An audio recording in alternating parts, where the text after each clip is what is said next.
Okay, the opening vignette is about George Washington. He's a controversial figure. A lot of persons have said he was a whiner, and some people hold it against him because he was a slave owner.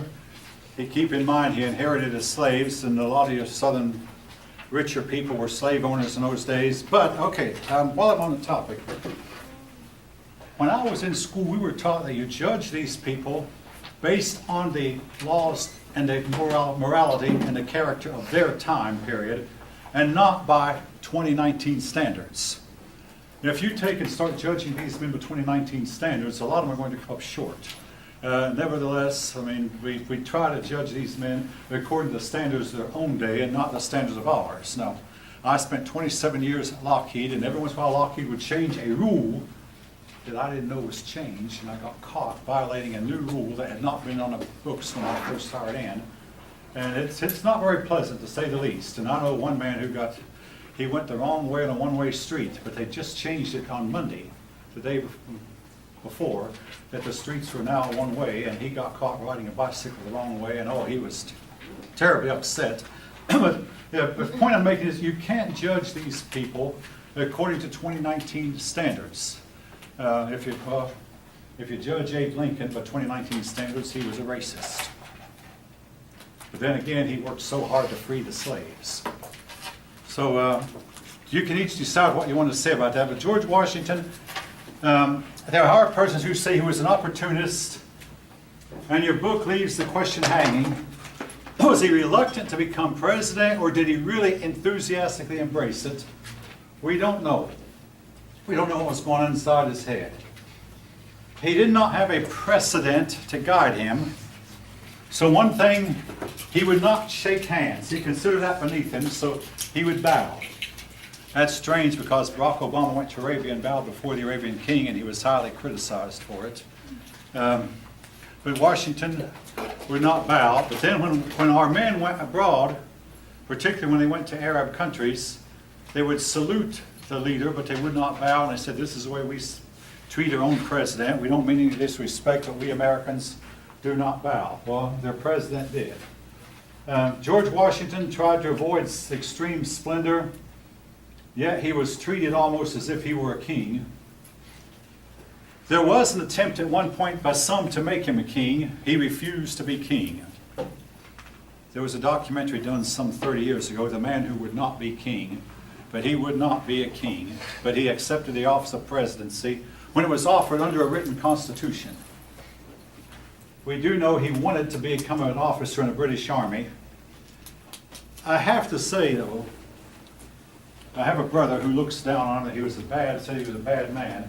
A man who can take defeat after defeat after defeat after defeat, and someday, one day, come home a winner, cannot be all that bad. I mean, and he took a lot of whippings in his time, but he won his last fight. He also, it has been said that, right after our revolution was over, the French had a revolution. The French Revolution was a fiasco. If the French Revolution would have had the equivalent of George Washington, it might have worked. The French Revolution never had a George Washington type man. We did. So, I hand it to him. I think he was a good one. You might think he was evil. Now, the Constitution did not anticipate political parties, and George Washington was hard against them. George Washington was elected unanimously. Both times he ran for president, every elector voted for him. Now, the electors voted for different men for vice president. That's why we did not have the man of the same party for vice president. But for president, it was all George Washington unanimously. From that day to this, no other president has been elected unanimously. But every president after Washington, and again, I'm saying every one of them, has been elected by a political party. This was something our founding fathers did not want to see. Political parties, which George Washington frowned on. But they became a reality. Washington appointed a cabinet. He appointed the Supreme Court justice. he set a precedent when he started meeting regularly with his cabinet. Now, I want to say this. George Washington, like Dwight Eisenhower, both men were generals, and both men asked for advice often. Never considered beneath them. George Washington asked his cabinet for advice a lot of time. I don't know how much I should put personal stuff in, but on a personal note, more than 30 years ago, I dated a girl who looked down on me. Hey, you mean you're asking out? You don't want to ask for advice? Because her father would never ask for advice on anything. This girl is now 63 years old and never been married. And for me, just the other day, I was asking for directions from my 25-year-old daughter. I don't feel a bit bad about it. I mean, I'm asking for advice all the time when it comes to computers and computing. I ask my son for advice all the time because my 21-year-old son knows more about computers than I do. I don't care to admit it. There's nothing wrong with asking for advice. Nobody knows everything. Washington asked for advice often, particularly he leaned on Alexander Hamilton. Eisenhower also, who was president when I was a kid, he had been a general, he asked for advice often. Again, generals, what the decisions they make, a lot of times people's lives depend on it. Bill of Rights. Bill of Rights was put in after the Constitution was drafted. It is the first 10 amendments.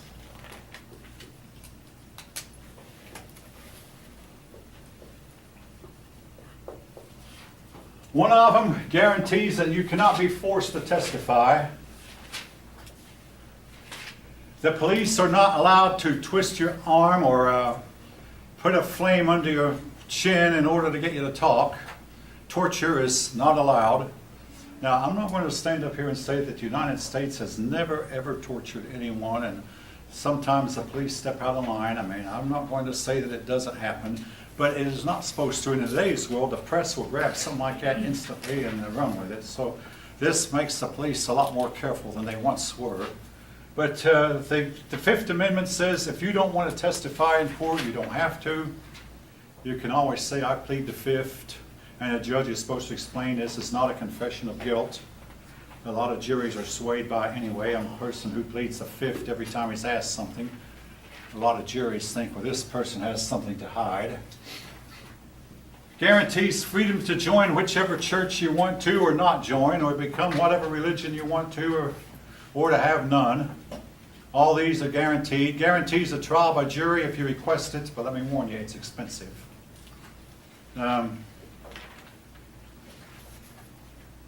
Now,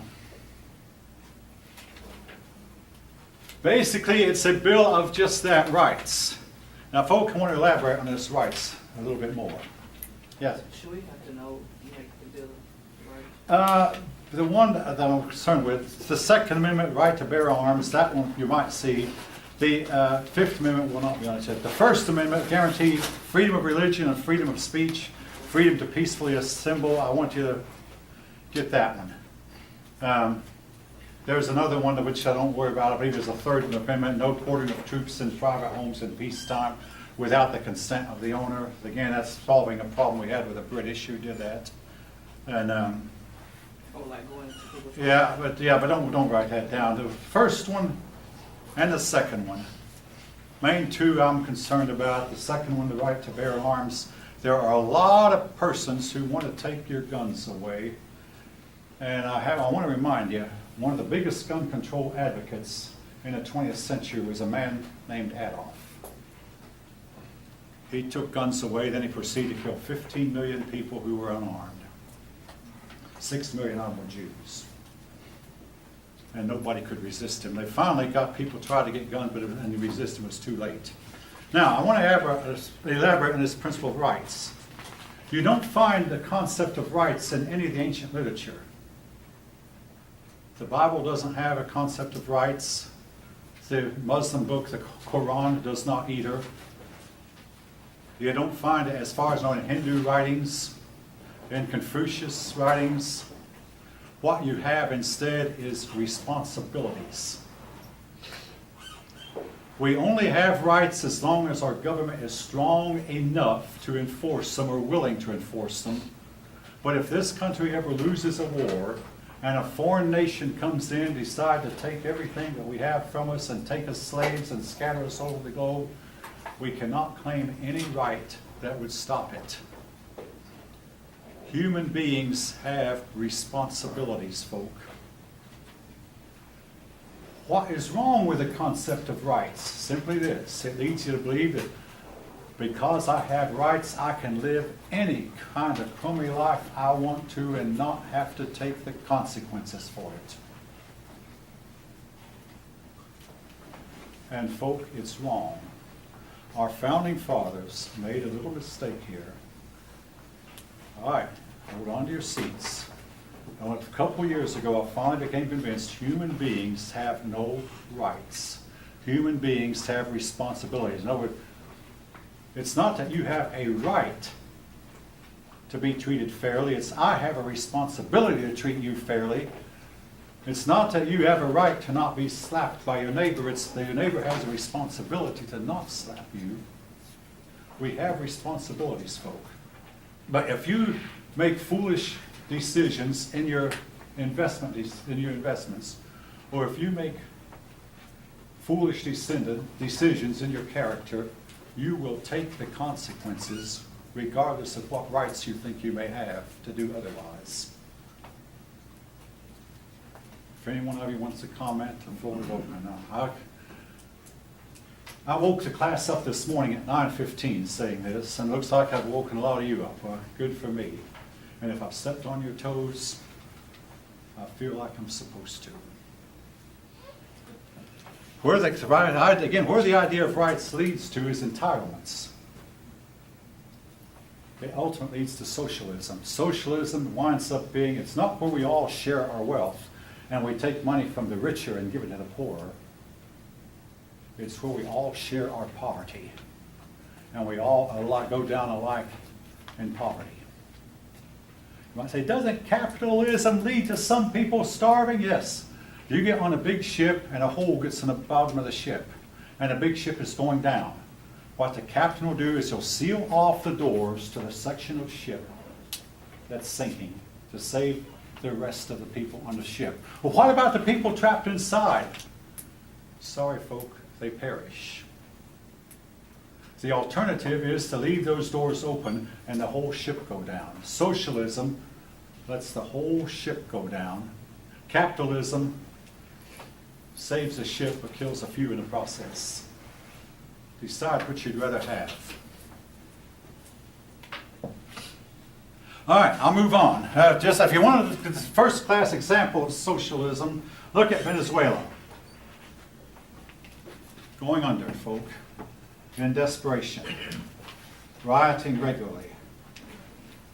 All right, so much for the Bill of Rights. Oh yeah, one thing that's about the Bill of Rights, there was never any mention made of the right to vote. That was to come later.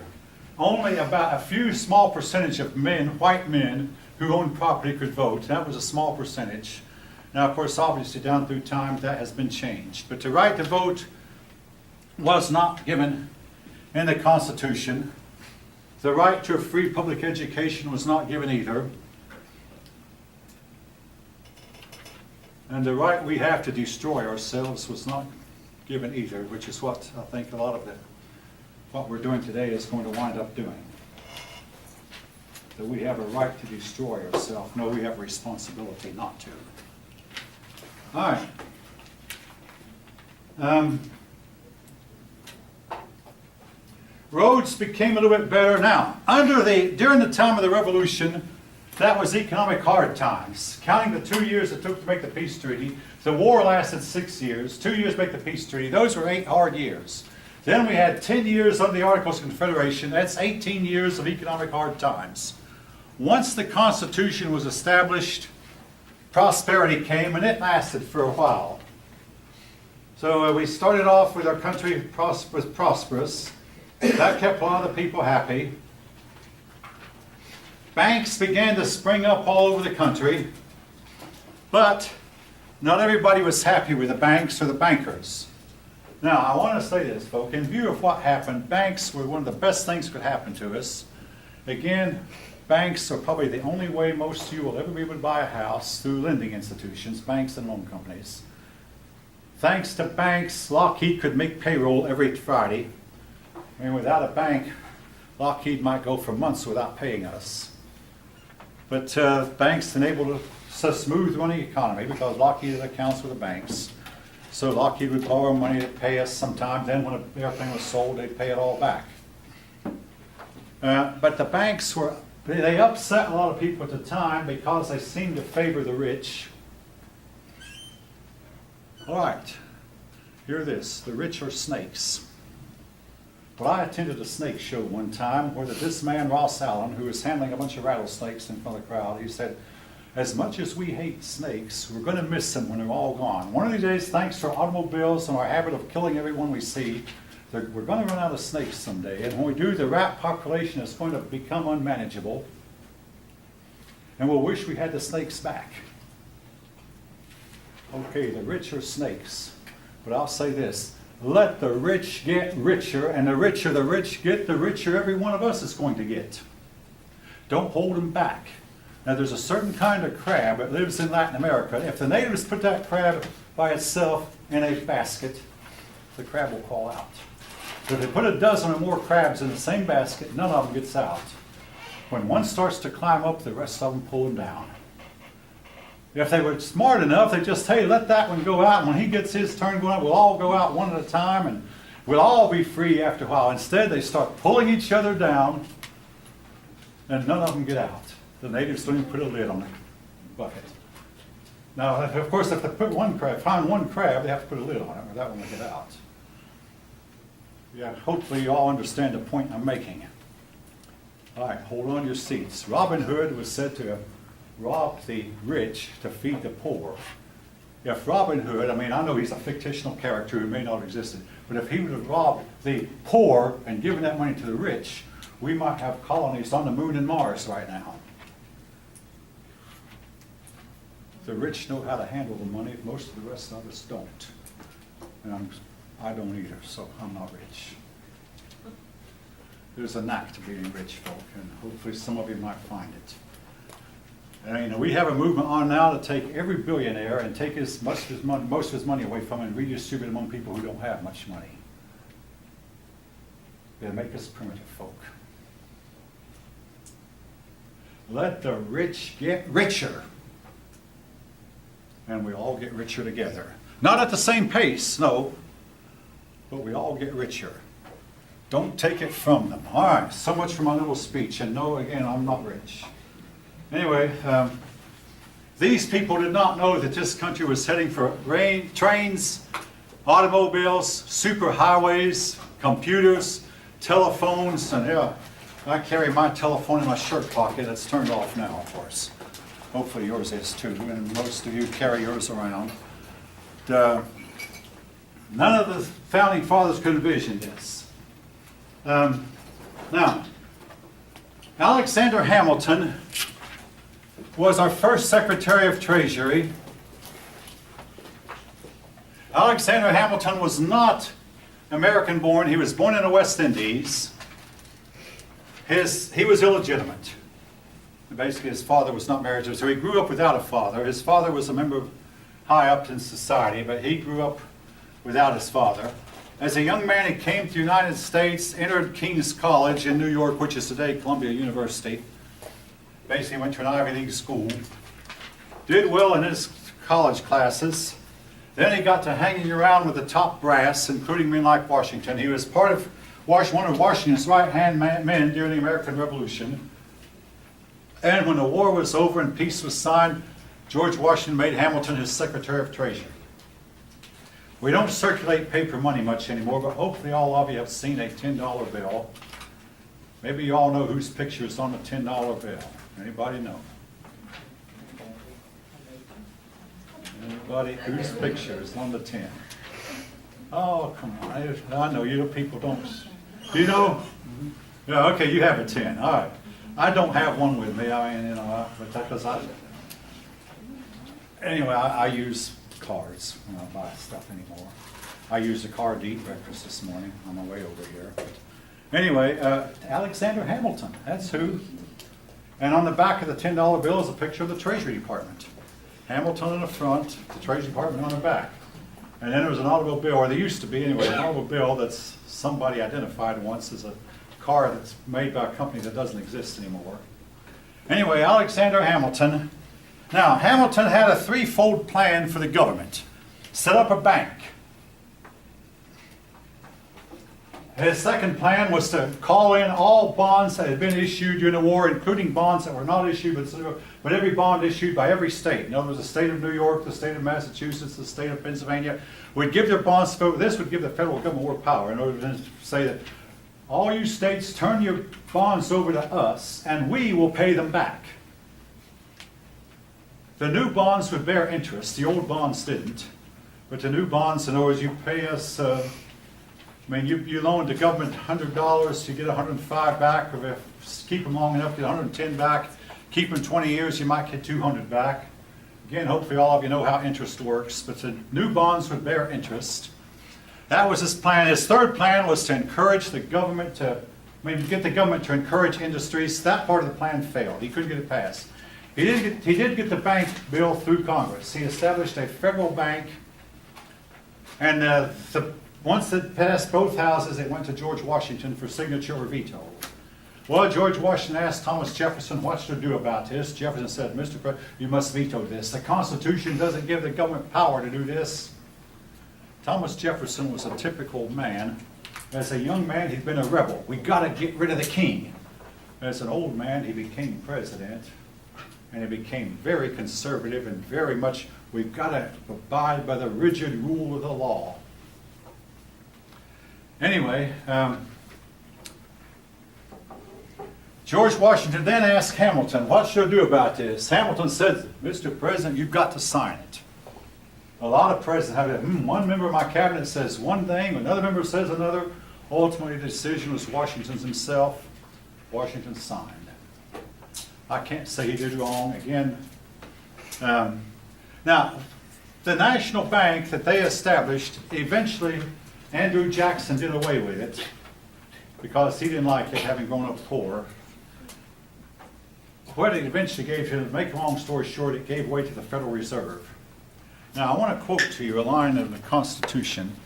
The Congress shall have power to coin money and to regulate the value thereof. When the bank was established, the bank issued bank notes, which became paper money, and the bank regulated the value thereof. Today, the Federal Reserve issues paper money, and the Federal Reserve regulates the value thereof, which is not the way the Constitution was written. And a lot of persons are saying the Federal Reserve is eventually going to lead us to disaster. I do not know that will happen for sure, but it would not surprise me. Now, here is what happened. A lot of men might loan, let's say they loaned the government $100. Then they got the feeling, oh no, the government's going to flop. During the bad years of the Revolution, when Washington's army was losing battle after battle, and then even when Washington quit fighting largely, they went to the South and General Lincoln lost big time and General Gates lost and the Southern people were losing. They started selling their bonds for maybe $5 worth of goods. Really low. In other words, I have this $100 loan, but I'm going to sell. So a few men, 2% of the population got all the bonds.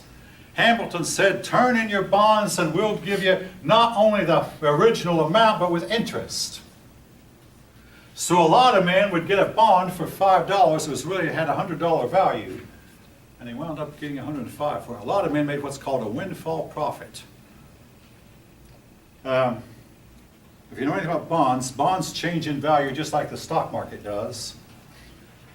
And I want to tell you something about the stock market. When everybody is getting out and the market is going down, that's the time you can try to get in. I see a few heads nodding. When the market is, hey, the market is great, you'd better, if you're in, you'd better get out. A market that's going up has got to correct itself, folks. It's just, it can't keep going up and up and up. Sooner or later it will become overpriced due to man's basic human nature. Some people call it greed. I call it basic what we are. All right, I see some heads now. I think some of you understand this. But anyway, So a lot of people had faith in the government and they bought the bonds, traded bonds at a really low value. Alexander Hamilton bought back, and some people got so rich they could quit work. Never had to work another day in their life because they turned in their money, exchanged their old bonds for new bonds. Now, it was not to be the last time the government told you to take your money into the bank. In the 1930s, Charles Lindbergh's baby was kidnapped. And Mr. Lindbergh paid ransom money, $50,000. Well, here was the catch-22. Once Lindbergh had given the ransom money to this man, he didn't know who it was. He didn't know the feds had taken all these notes, federal notes, and taken the serial numbers and written them down, which meant if he was caught with them, he'd be considered guilty. But the next day after this was done, the President Roosevelt said, now everybody, come to your banks and turn in your old federal notes, and we're going to issue new paper money. And the man who got the $50,000 did not dare take that money to the bank. It's like, because he'd been caught instantly. So it's not the first time that, anyway, Alexander Hamilton called in all the IOUs that was issued both by the states and the federal government, and this was passed. The bank bill was passed. But the other thing about making the country industrialized, he couldn't get that passed. That was done later, without the government, by the way, but ordinary people doing it. All right. Now, this was the beginning of an issue that was to become an issue from then to the present time, tariff. A tariff is a tax on imported goods. Now, our Constitution forbids the federal government to tax exports. So if we make an automobile in the United States and send it to Europe to be sold, that's not taxed. But when we buy a bunch of automobiles made in Europe, they're taxed as they come in. Now, this tariff has sometimes been used to jack up the price of foreign goods to where people be encouraged to buy American-made goods. But in recent years, economics experts have said, oh no, keep the tariff low, keep the tariff low. And the United States, playing the role of the good guys, has been keeping the tariff low, low, low. Then along comes President Trump and said, hey, the Japanese charge a big, heavy tariff for our goods, we're going to charge one for theirs. And by the way, he's right. The Japanese actually do charge a big, heavy tariff for our goods coming to their country. He has the figures to prove it. But anyway, the tariff is not just an issue with Washington's day. It was to become an issue all the way through American history. So keep that in mind, because we've been talking about it. It was an issue that almost split up the Union one time. It was an issue that destroyed President William Howard Taft's presidency one time. Big issue. It was an issue that destroyed Herbert Hoover also, the tariff. So anyway, Hamilton proposed a tariff to help reduce imports and to help exports. Now, to raise money also, by the way, the reason the tariff is important, until the income tax and the property tax, the tariff was a big way that the federal government got money. All right, but the federal government decided to tax, and they imposed a tax on whiskey.